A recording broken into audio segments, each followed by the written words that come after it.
Steve Merrill's picked up plus 22% in profit the past 30 days for his WagerTalk clients. And right now, if you purchase the month of August, all sports released, any 5% best bets, for the regular price, we will include the rest of July for free. Close to $300 value. As soon as you make your purchase, you have an instant access to Steve's plays all the way through the end of August.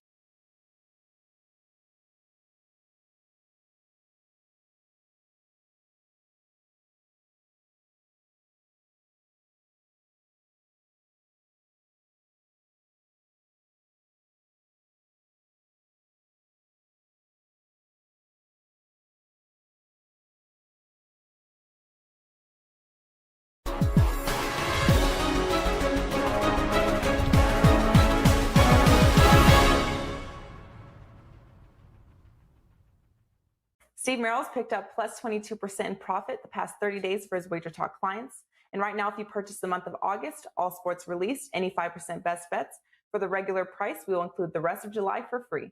Close to $300 value. As soon as you make your purchase, you have an instant access to Steve's plays all the way through the end of August.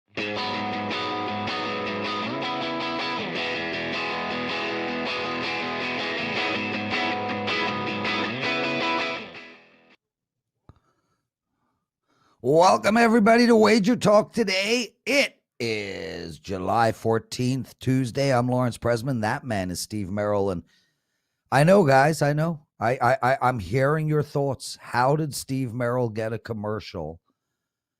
Does he know the owner? How do I get one? How do I get one? 23-5 all sports run, 12-2 NBA run, 16-3 baseball run, up 60% return on investment since March 1st.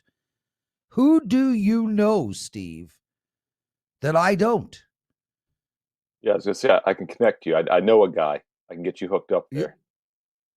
Okay, please do, man, because I'll tell you something. Clearly, I do not know anybody at WagerTalk. And Prez, in all honesty, I'm not the most politically correct guy, as we all know, but it might actually be I know a gal, because there's some nice females in the office there that hook us up as well. And, of course, Ruby did that commercial there. So it might not actually be knowing a guy. It might be knowing a girl to get you set up here for that special promo. Well, that explains everything. Because it does explain everything. There we go. We figured it out. What are we going to do with the last 47 minutes of the show? Yeah, we're done. Guys, thank you for watching WagerTalk Today. Yeah. Anyway, Steve, I was unable to hydrofoil yesterday. Oh man, It poured rain all day, start to finish. There was a gap. I got the wetsuit on. I got down to my knees in the water, and then it opened up again. And can't go hydrofoiling in pouring rain because the rain feels like knives hitting you in the face. So, oh well. How are you, brother? How was yesterday's show? It went well. Rob Bino, of course, is Class A, as we all know. Rob's as good as anyone in the business. And so I was Prez, Rob was Teddy, and now I'm Teddy again in the Steve Merril package commercial. So yeah, luckily I'm used to having voices in my head and having multiple identities, because it's been a back and forth marathon this week, but I enjoyed. Yeah, we had some great guests. So we had the $2 cappers, talked a lot of golf. We're going to talk a little bit more golf today, obviously. I had Nick Borman yesterday, broke the golf down really well. First time I got to work with Adam Trigger over at sportsmemo.com. We did some MLB futures, Prez, and that kind of segues into today's show. We got some more British Open championships and some MLB futures as well, I believe. Well, I like how you said you hear voices in your head. It reminded me of there are voices in my head, and it's not me. Who sings that song, everybody? There's a lyric for you. Actually, one of the most brilliant lyrics ever written. Steve, today's show, me and you are going to talk first right off the top. Just teams to look at, to bet on or against moving forward in the baseball season. Andy Lang's going to come on. He's got some golf props, and he's got a prop on the NBA. And, of course, Arthur DiCesare will be joining us as well. But let's start right off the bat. I've got a few teams that I think we should be looking to bet on moving forward. Let's start with you. What do you got for us? Well, I'll tell you what, Prez, I'm going to give you a play against if you don't mind starting that way. Yeah, It's just as let's good, go. obviously. And I've got some bet-ons as well. But this is a team I've talked about on a few shows over the last couple of weeks. We've talked about it here when I've done my Tuesday segments with you and Teddy about, a team I think is very phony, and that's the Seattle Mariners. And I don't like to try to catch that falling knife with teams on losing streaks. I think you have to take the opposite approach with teams like the Mariners or the Giants who have really overperformed. You don't want to try to guess when it's going to end because it hasn't ended yet. But I do think at some point we're going to see a turn. And the Mariners are the team I think is really phony. I like to look at expected win-loss record, runs scored, runs allowed. It's quite simple. Over 162 games, your net runs really indicates your win-loss record, what it should be. You get some extreme games one night to the other. The Mariners are on the season minus 50 net runs, yet they're 48 and 43. Now, to put that in perspective, negative 50 runs normally should be about 40 and 51. So that means they're 8 wins better, 8 losses better, and that's 16 games either way based on that run loss. And the reason, of course, is because they've been extremely good in one-run games. Now, some of that isn't random. They do have a good closing bullpen, and they're good in competitive games. But 19 and 8 in one-run games, a lot of that is random variance, especially 10 and 1 in extra inning games. Now that they put the runner on second base in the 10th inning, I think extra inning games are almost a 50-50 prop. So when you go 10 and 1, you're due to regress. Mariners a play against team for me. And keep in mind, they're ahead of the Angels right now, who've basically been without Mike Trout. When they get him back, I think the Angels can be a little bit of a play on. I'll give you a 2-for-1 AL West special there with that one. Yeah, and I love it. And I'll tell you, I mean, looking at it from that perspective makes so much sense. I know when we look at basketball, for instance, a team that goes out there and shoots, 28% on the floor, they're a must-play on team, and the next day, I mean, that doesn't mean they're going to win the next day, but right, we're going to see that roller coaster sort of stabilize by the end of the year. I love those thoughts on Seattle, and for me, a bet against team for really similar reasons is the Giants and the Red Sox. So I had the Giants and the Red Sox as bet against teams. And I actually think you're going to get a lot of value betting against them, especially early on. I don't think both teams are good baseball teams, but I don't think either of the teams are as good as their record. And I don't think either of those teams are even the best team necessarily in the division. So to me, I'm going to be looking to find spots to play against both the Boston Red Sox and the San Francisco Giants. And, Steve, one of my bet on teams I have here are the Padres. I think the Padres are going to be a team that we should look at betting on. And really what I'm looking at here is, I want to find teams that can score, not at will, but I mean, they could put up 9 runs in a game, 7 runs in a game. So, I mean, for me, and also can roll out pitching. You got Hugh Darvish on that team. I think we're going to see the same with the Toronto Blue Jays. And I know Ronald Acuna Jr. is injured. He will be back, but I think we're going to see the same on the Atlanta Braves. And I think those, to me, are the 3 teams that I'm looking to bet on moving forward. With the Blue Jays sitting at the top of that list, Steve.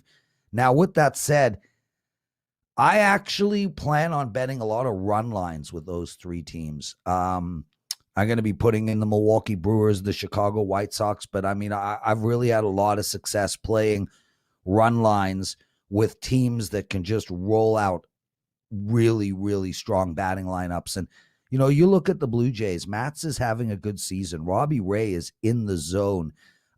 Ryu, it's up and down, but his down is still better than, 70% of the pitchers in baseball.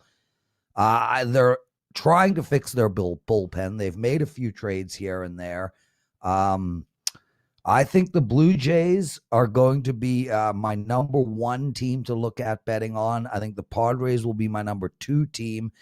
And I think the Atlanta Braves, my number 3 team. And I also think people need to look at Philadelphia and Cincinnati as teams to watch moving forward. Your thoughts?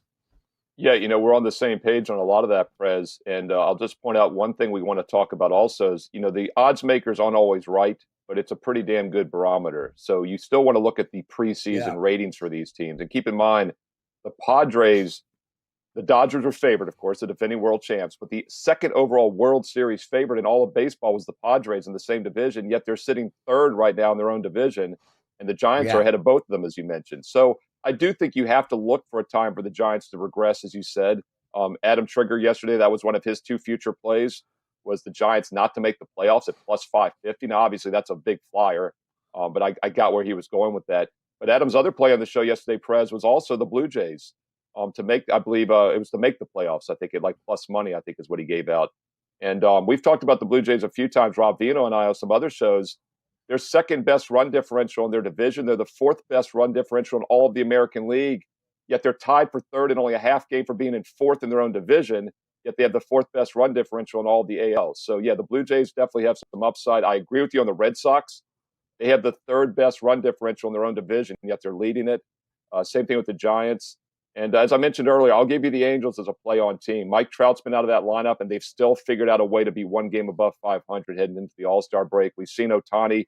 The fact he got bumped early in the home run derby Monday night might be a good thing. It might not mess him up as much as I predicted it would going forward. So I think the Angels are a play-on, Mariners a play against in that division. And I'm with you on the Padres. I still think the NL will win the World Series this year. And if I had to take a flyer of one of those top teams, it'd be San Diego.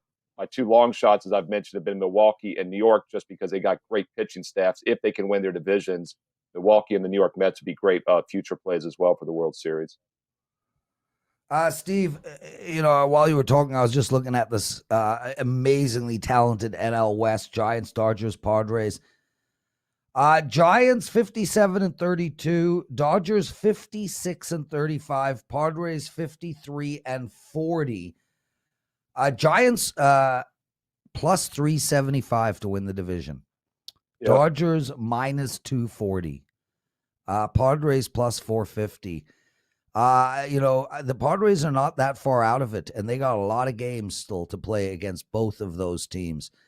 This is not a futures segment, but I gotta like the Padres at plus 450. There's a lot of value there, Steve.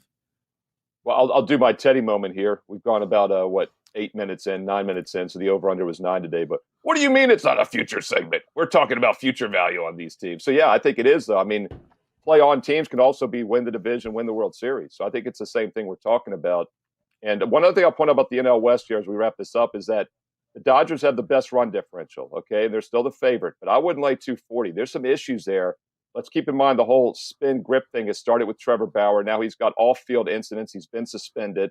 Dustin May, another starter, is out for the season. He was injured over a month ago. So, they're getting a little thin there, even though they're very talented still. And one thing that jumps out to me, Prez, that the Padres 28-21 against winning teams. The Giants 24-17 against winning teams. The Dodgers 20-21 against winning teams, even though they have the best run differential. So I'm negative the Dodgers. I'm going to go with someone other than the Dodgers, not only because we get no value with them, but I honestly don't think they're going to win the World Series this year. Steve, real quick, and then we'll bring in the fabulous Andy Lang. He is fabulous. Gordon Mathers, one of our really just like one of the most loyal listeners we have. I mean, I love the guys that have been here since the beginning, and Gordon is one of them. He writes all this without mentioning the team with the best run differential, the Astros. And I just want to make mention, I'm not looking at it as what team is going to win. I'm looking at it as where is their value. And I don't see a lot of value on a day-to-day basis with the Astros, especially on the money line. If you're going to be playing the Astros, I would be playing them on the road, minus 1.5, almost exclusively. If they're home, you're laying 240 almost every single night. So I'm not going to sit here and say, well, they're a team I'm looking at as far as value goes. Whereas, you take the Blue Jays, look, hey, this Blue Jay team is going to be a dog in a lot of games. The Astros are not going to be a dog in a lot of games. So I just wanted to clarify anything to add there, and then let's bring in Andy Lang. Yeah, I'll be real quickly add that the two teams we didn't mention, Astros and White Sox, have the two best run differentials in all of baseball. Yep. Like you said, you're not going to find a lot of value with those teams going forward. And by the way, momentum is important. The Astros were on that nice run. Andy Lang and I both were cashing with them. I used them as a free play video. And then they went cold against the Orioles. Remember, I mentioned the Orioles here on that Tuesday show with you and Teddy. The Orioles swept that series as a 280 dog in every game. There's that popular system out there that's marketed that you play, to avoid the sweep, and you double up after the first loss and the second loss. I went back and quickly did the math in my head.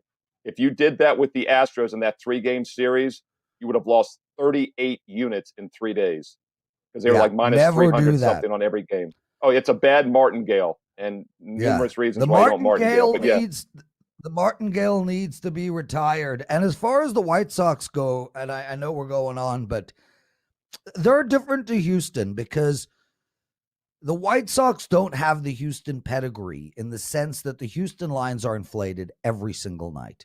They are the Houston Astros. There's still a lot of value that can be found in Chicago.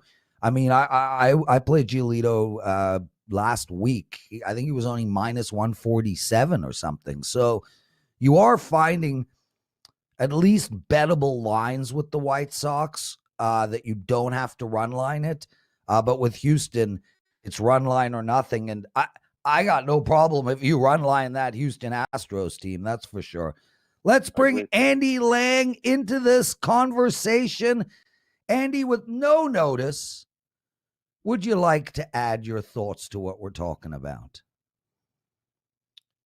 I think you guys should do more segments like that. I think this is some of the stuff that helps on just a bigger picture thing. So many times we come on and we get into free bets and very specific bets, which I'm getting ready to do, which is very helpful. But some of these big picture things I think are really important to the audience. I was fascinated by it. I watched it, listened to the whole thing. I thought it was great. I encourage you guys to do more things like that. Well, I appreciate that. And actually, Teddy and I are talking about doing a marketplace segment, and I know we're going to be doing one in the football season on, early on in the week, looking at betting on or against teams in the NFL as a concept. And I will say that as we get deeper into the summer, we're going to be doing a lot of betting theory, money management. Just a lot of stuff like that. But thanks, dude. Appreciate it. Well, let's talk golf right off the bat. The British Open that isn't British anymore happens to be this weekend. Starts tomorrow or maybe late tonight. Time zone situation going on. You got two bets, but let's start with Patrick Reed. How's he going to perform? There's a lot of stats that you can look at going into any majors, but the British is definitely one that stands on its own. Obviously, there's a lot of weather elements, especially with this course. It's right on the coast. And some of these stats that are really important at, say, Augusta or the U.S. Open, maybe sometimes they translate to the British and sometimes they don't. But there's a few things that I really like about this play. And the play is going to be Patrick Reed to finish inside the top 20, and we're getting it at around plus 145 or plus 150. It's a great play. By the way, I'm the number one golf handicapper at WagerTalk 2021 season. Just throw that out there. Whoa. I'll just drop that little nugget in there. So you know what I like about Patrick Reed is he shows up in the big tournaments. He just shows up in when there's a major, Patrick Reed's going to be there. The last 7 majors, Patrick Reed has finished inside the top 20 in all of them. And him and Jon Rahm are the only 2 golfers who have done that. One thing I love about him, he's number 4 on tour in round 1 scoring. So he gets off to good starts. And it's really important when you're at a major. This is a stacked field, top to bottom. It's a great field. You cannot get off to these slow starts. And Patrick Reed gets off to hot starts. He's 57th on PGA Tour in hitting fairways. That doesn't sound great, but a lot of the big name guys, one I'll get to here in just a second, they miss a lot of fairways. And this is important. There's a lot of really, really tall grass and fescue around the fairways. And this is not a long course, so accuracy is going to be rewarded more than some of these other courses where you can just bomb it, and even if it lands in the rough's not very tall, so you can, get it out of there with no problem. But this is important. You got to hit your fairways and you got to hit your greens. He's ninth on tour in strokes gained putting. These are really tricky greens. There's a lot of wind, so I like a guy that putts the ball really well. And he's 14th around the green, so he can scramble, he can chip, he can play out of the bunkers. He's got a little extra motivation. This is why I wanted to bring this up. So rounds 1 and 2, he is going to be playing with Cameron Smith. 2 years ago, Patrick Reed shockingly was involved in yet another cheating incident. And Cameron Smith was very outspoken and told Patrick Reed that he gave a bullshit response to the camera angle that showed he was cheating and said, "That's pretty fucked up. I don't have sympathy for anyone that cheats." And they are playing in the same threesome this week for rounds 1 and 2. Patrick Reed is not a guy that forgets things. I think he's going to have a little motivation to come out and finish ahead of Cameron Smith. And I think that propels him into the weekend with a really strong position. And I just love 7 majors in a row with top 20 finishes, and I'm getting plus 145. Great price on a great bet. My goodness, Andy, you never drop F-bombs on the NASCAR show. That's where I would have expected it, not on a proper golf segment like today. I was quoting a golfer. Quoting. But you didn't do the air quotes, so people won't know for sure. No, in all seriousness, so we had Nick Borman on yesterday, and I thought of you, Andy, because we were talking a lot of golf, of course, and I told Nick, the comparisons between NASCAR and golf are so similar with the outright winners. The only difference is, a long shot in NASCAR is like Kurt Busch this past weekend at 30-1, whereas in golf, that's a normal occurrence. But we also talk about how the head-to-heads is the bread and butter of how we handicap both NASCAR and golf. I know it is for you as well. What's a head-to-head matchup that you're looking at the Open Championship? Well, this one you can find on a couple of sportsbook. It's really a fade of Bryson DeChambeau. I'm going to take Xander Schauffele over Bryson DeChambeau, but I think you can fade DeChambeau with several golfers. So I'll take this one in particular. Xander Schauffele is 10-3 head-to-head against Bryson DeChambeau the last 13 majors that they've played in together. And Bryson has terrible history at British Opens. He's played in 3 of them. He's missed the cut in 2 of them and finished 51st in the other. So Xander's 3-0 straight up against Bryson in the 3 British Opens they've played in together. Now, Bryson has no top 10 finishes in his last 6 tournaments, so not great form. And style-wise, this course is awful for Bryson. His theory, and he's very open about this, bomb it long, bomb it far, and don't worry about where it lands. It's great if it lands in the fairway, but he hits it so far, if it lands in the rough, no big deal. He's first on tour in driving distance, but 189th in driving accuracy, and this is the wrong course for that theory. It is not very long, but you do have to be accurate. There can be some very thin areas of the fairway. He's going to be hitting it longer than everyone, except ahead of where most of the guys landed is going to be the tall grass that I mentioned. It's going to make for a very long, maybe even a short tournament if he misses the cut. If he lands in that fescue, I don't care how strong you are, it's going to be really tough to hack it out of there.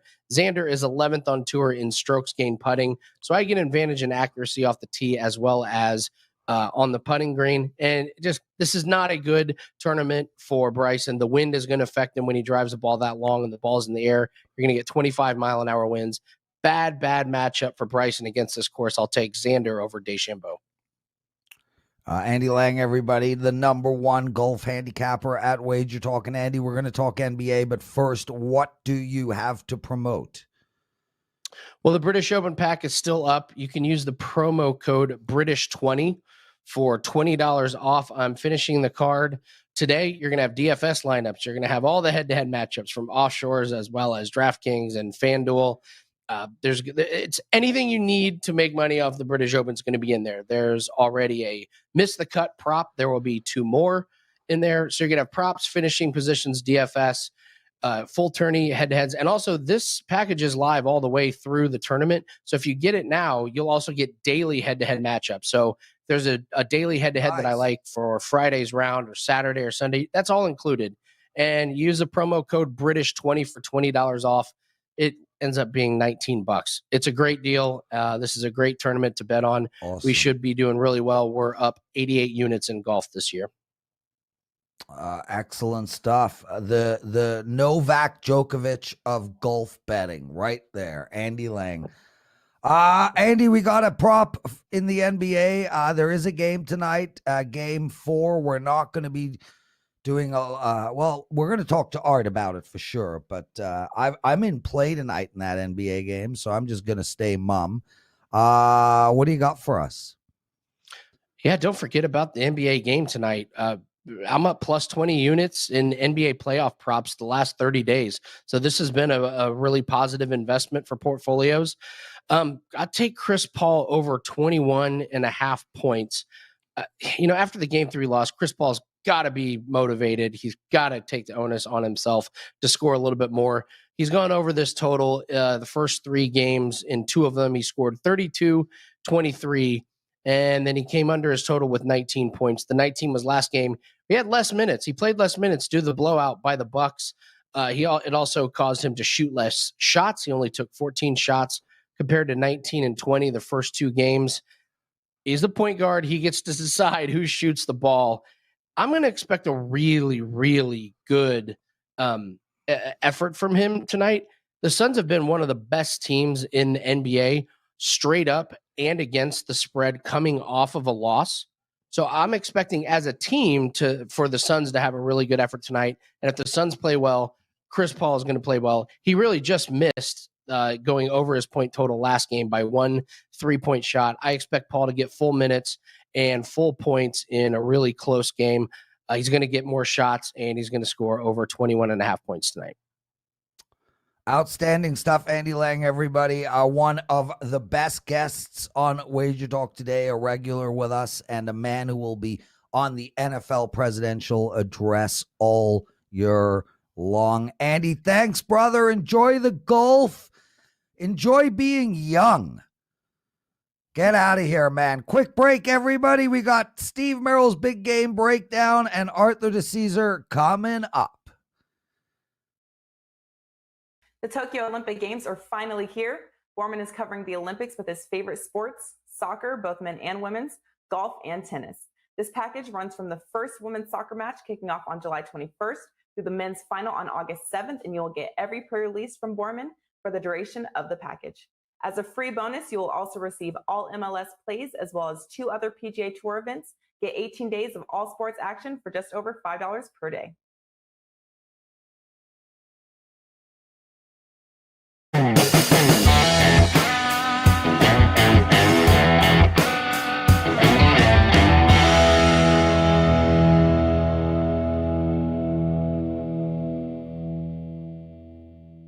It's time for a little big game breakdown here on WagerTalk Today. Hey, look, just one game tonight, NBA Finals Game 4. We're going to talk about it in depth here with Arthur DiCesare of the LINQ in just a moment. But I want to give you a little bit of ML Futures, a big game breakdown on a World Series ticket.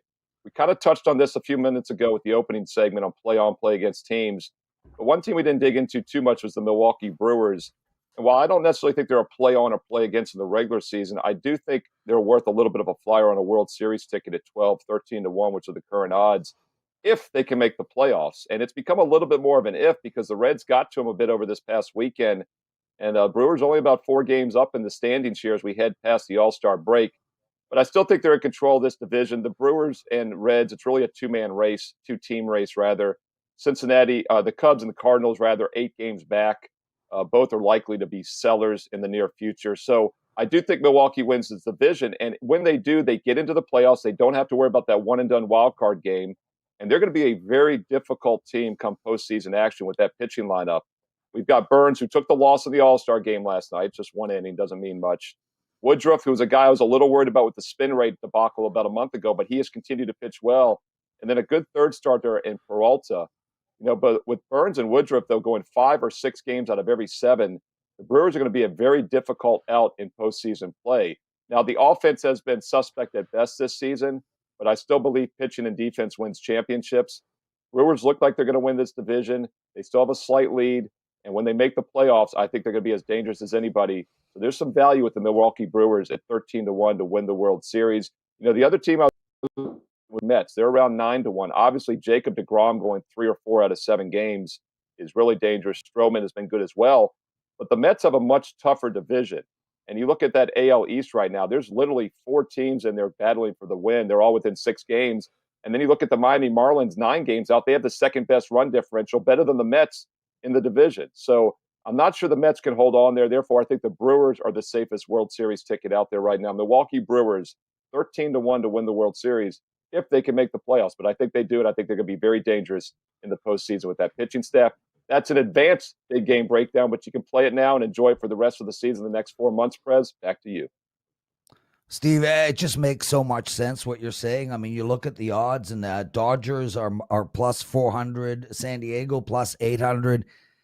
Those teams are in the same division with the San Francisco Giants.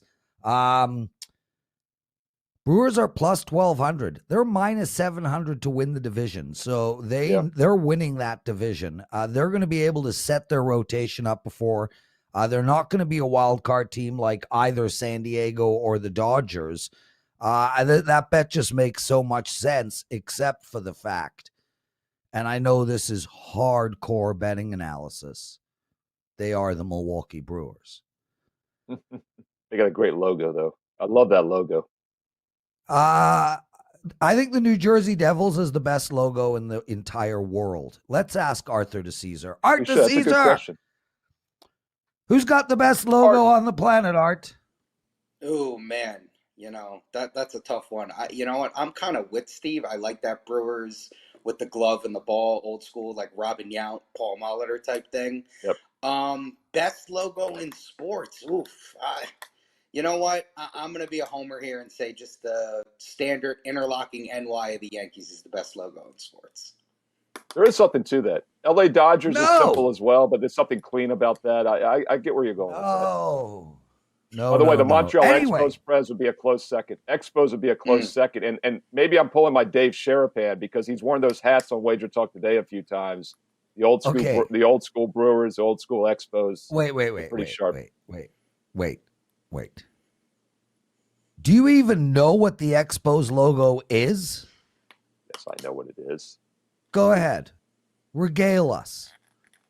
It's a cursive M with a cursive E snuck in like a little baseball. Wrong.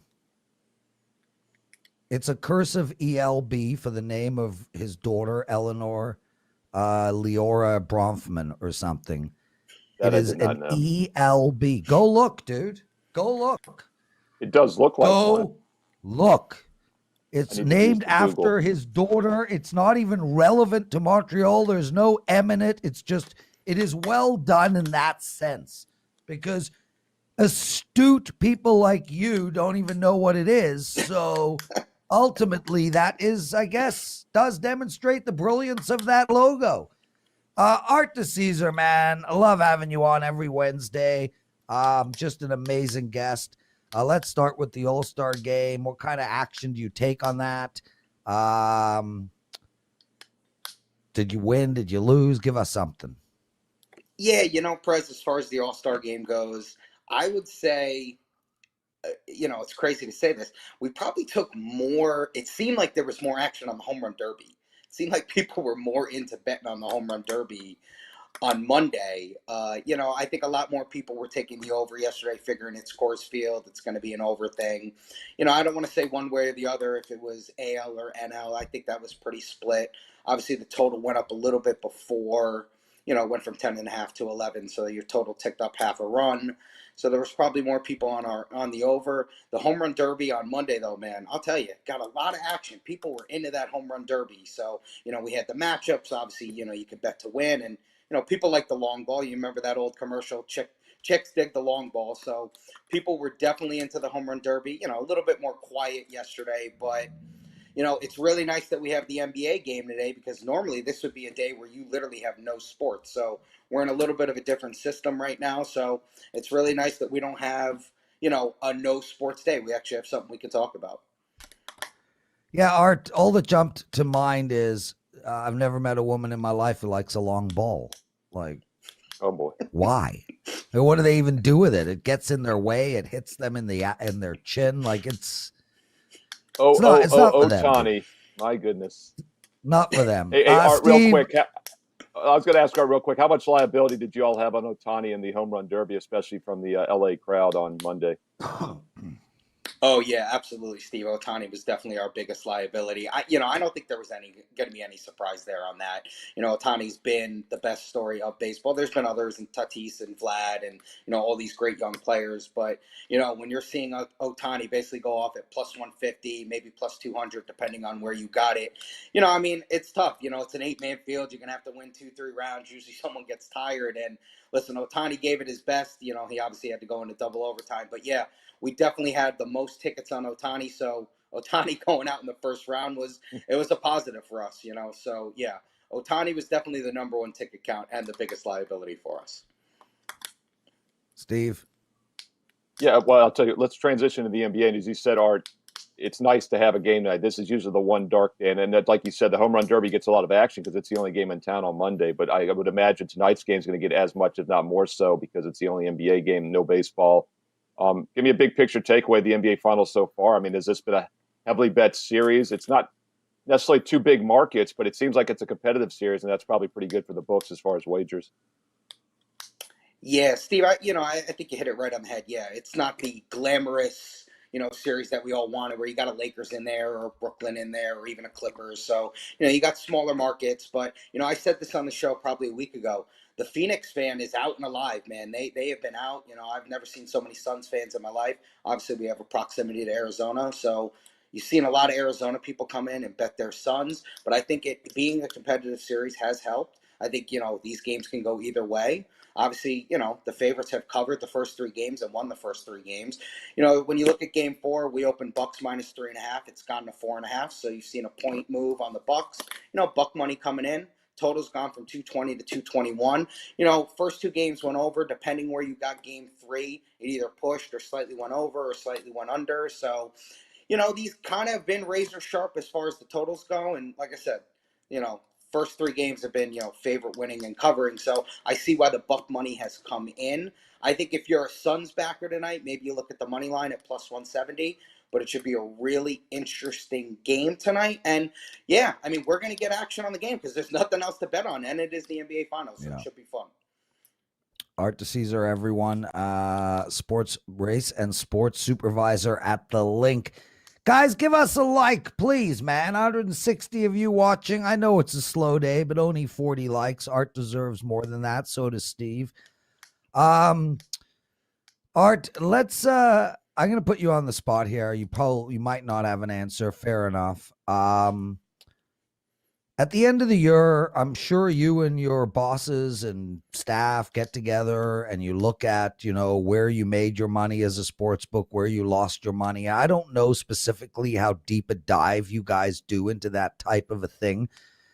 But do you look at it from, we made a lot of money on futures this year. We lost a lot of money on, totals. We made a lot of money on teasers, that type of thing. And if so, what is the losingest proposition bet out there? Like what you guys sitting down and say, 3-team parlays, that's where we made all our money. Do you guys do that kind of stuff? Yeah, Prez, we actually do, and we do have a breakdown of that. And, when it comes to, your 2, 3, 14 parlays and your teaser cards in football, I mean, I can't speak for every other book, but, we usually are going to make money on those. Those are usually going to be winning type of margins for us because, they're just so hard to hit. So, that's why we love having the parlay cards and the teaser cards during football season. When it comes to futures, unless someone huge, some big 20, 30, 40, 50 to 1 wins. I always say, even the NBA this year, yeah, the Lakers would have been a big, that would have hurt. Yeah, but they're one of the favorites. So, a lot of the times, even the Chiefs this year, the Chiefs and the Bucks, they're going to take a lot of money. But, you're getting them at 4 to 1, 5 to 1, 6 to 1 to win the Super Bowl. Unless someone comes out, like the Jets, if the Jets win the Super Bowl, that's a disaster, for the most part. But we usually look at it as futures for the most part. Yeah, I mean, there have been times that they can hurt us, but futures usually end up being all right for us. Like this year, the big one will be the Browns. Everyone's betting the Browns. The Browns have just been moving and moving. 25 to 1, 20 to 1, 16 to 1, now at 12 to 1. Yeah, the Browns would be a big, that would hurt us if the Browns won the Super Bowl. Yeah. Even sitting at 12-1 right now, and all the money that has come in at even higher odds. So you just look at the Browns as a future, that could hurt. But yes, we do a breakdown like that, and it's normally we look at it sport by sport, what happens, the breakdown in this. And I would say futures are more on the back burner. We look at it week by week and month by month usually. So just from an operational perspective, it's really the parlays that drive the revenue.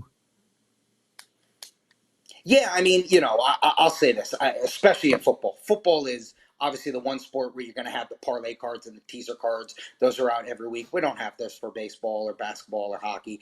Obviously, you can come in every day during those sports and bet parlays.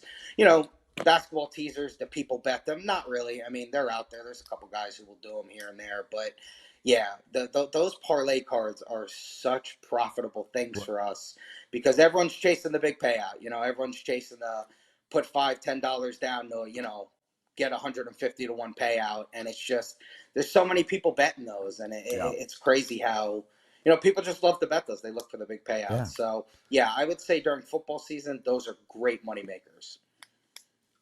Dan, our awesome producer, can you cut that segment for us to put on social media, please? Art, are we good with that? Sure.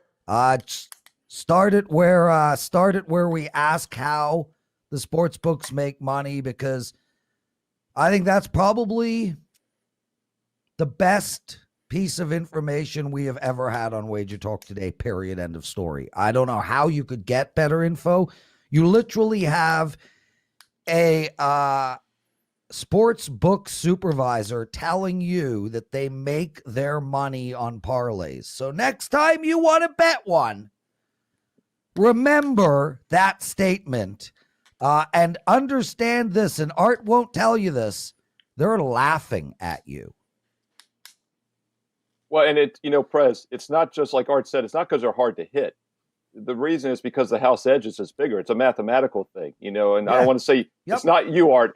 We all do it. They skew your payoffs. And it's not Art skewing your payoffs. It's all the parlay cards. And it's just, they skew your payoff on a straight bet. You got to risk 11 to win 10 on what should be a 50-50 proposition. But as professional handicappers like you and me, Prez, we can find edges of 55, 56% on those games to overcome the 52.4 to break even. Sure. Parlays, you got to hit a lot higher percent. And I keep telling people, you go 2-1, 67% on the Sunday, and you lose money because you didn't go 3-0 on the parlay. If you go 67% over the course of the NFL season, you'll win the damn major contest at all the sports books. So, yeah, it's just another way to look at it. The one thing I will say about parlays, and we'll move on quickly to the Open Championship, but from a risk-reward perspective, for like a tourist or a recreational player, there is a purpose there because they can risk a little to win a lot. It's a lottery ticket. But once again, we all know the lottery is a terrible bet also. So I'm not saying play them, but I get why people play them. But yeah, if you're doing a long-term investment approach like I preach, as you all know I preach, parlays are not part of that recipe. But I see why. I just want to jump in quick because another one of our just awesome loyal listeners, Dan Smith, great guy. He wrote hit 3 fighter parlay last Saturday. Every one of us has a friend who keeps sending us their winning parlay bets. Everybody in the world. When a sports book wants to create noise, they let everybody know that somebody hit a 16-team parlay. It is exactly that makes this a romantic position. Dan, thank you for telling us that you hit a 3-team parlay this Saturday. I'm sure you lost about 30 along the way. Art, the Prez, Open. I was going to say the other thing real quick going into the Open, they also, the sports books let you know when that 50 to 1 long shot wins the championship or someone has a big ticket, right, Art, at 100 to 1, because it's the same thing. You want people playing those for the most part. And that transitions well to the Open Championship. I mean, what kind of action are you seeing? Golf is obviously a sport where no matter who wins, they're going to be a semi-long shot. I mean, everyone's 10, 20 to 1 basically or higher. So what kind of action have you seen so far in the Open Championship? And being an off week with no baseball, has that helped the handle overall? Yeah, definitely. I think the major golf fan, the guy who's really into golf week in and week out, he's into the Open Championship. Obviously the more casual golf bettor or golf fan will be into the Masters, they'll be in the U.S. Open, but I think people really love to watch the Open. I think, like I said, the hardcore golf guy loves it. I think it being an off week, obviously baseball doesn't really kick up till Friday. I think people will be into this tournament. You're right. When you bet a golf, even if you're betting the favorite, like we have Rahm at 9-1. Okay, he's still 9-1. I mean, that's a great payout if you put $100 on it. You almost won $1,000. So, I would say the big ones we've been taking money on so far are Rahm at 9-1, Rory at 15-1. Phil's always going to get money, even though he's 75-1. Koepka 14-1, Spieth 18-1. Those have been the names I've seen rolling in early in the week. It's amazing how people still come in and throw their $20, $50, $100 on Phil. People just love Phil. It's unbelievable. He's got a Tiger feel to him, even though obviously Tiger is, was 20 times the golfer Phil was. But, people just love to come in and have money on their favorite golfer a lot of the time. So you see that a lot with Phil. So Phil has been one of those guys, even though he's sitting there at 75-1. Art DiCesare, everyone. Rara writes, you sound like a hater, Prez. Who do I hate, Rara? Definitely not you. You're one of my favorite people. What? You're a hater of parlays. No, I'm not a hater of parlays, Steve. I'm a hater of burning money. And if you can find me someone who's a lover of burning money, I'm happy to debate with them. Art, what do you got to promote? Like always, gentlemen, listen, the LINQ. I think it's one of the great places to watch on the Strip. We have one of the most unique setups, if not the most unique setup on the Strip. We got the fan caves going. We just have a great setup. You sit down. It's like being in your living room. You got a big iPad that controls everything, the sound, all your TVs. It's just a really great atmosphere in our sportsbook. It's been really great for the NBA Finals games. The Euros were great. We've just had really great crowds. I know we're getting into, kind of the lull right now, and we're going to be in the dog days of summer, quote unquote. But, football is going to be right around the corner. So, just coming in, check us out. Like I say, I'm always there. I'm always there to talk to you guys about anything, talk to you about odds, talk to you about what this means. A lot of people come up, hey, what does ML mean, or what does total mean? And, I'm always there to give advice and kind of walk you through some stuff. So just come down and say hi, guys. Art DiCesare, everyone. What an outstanding show. Huge thanks to Andy Lang and Arthur DiCesare for joining us. Steve Merril for putting up with me. Tomorrow's show, Carmine Bianco joining us to talk Gold Cup in soccer. And Steve, we're gonna do a bit of an investment show tomorrow. We're gonna get John Ryan on. Me, you, and John are big time investors in both the stock market and crypto, and we're going to look at that, which should be really interesting. Other than that, dude, I got a pastrami sandwich with double mustard waiting for me upstairs. It's a sunny day. I got a pool, a cabana. My pool turns into a lazy river, Steve, and for me, as a lazy man, a lazy river is a very good thing. I do want to end with one thing, and that is Ted Lasso. I am completely obsessed right now. I'm on episode 8. Fun show. Dude, why don't you take us home? Well, I appreciate the recommendation. I need a good show to get up on, so maybe I'll check that out. Once again, we'll be back tomorrow, noon Eastern, 9 a.m. Pacific, right here on WagerTalk TV. A quick reminder, Game 4 NBA Finals tonight, WagerTalk NBA tip-off, 3 p.m. Eastern on this network. Joe Ranieri, Ski Profit, Rob Vino, and Tony Mejia. So NBA at 3 p.m. Eastern today, and Prez and I are back tomorrow, noon Eastern, 9 a.m. Pacific, Thursday, right here on WagerTalk TV. Good luck tonight.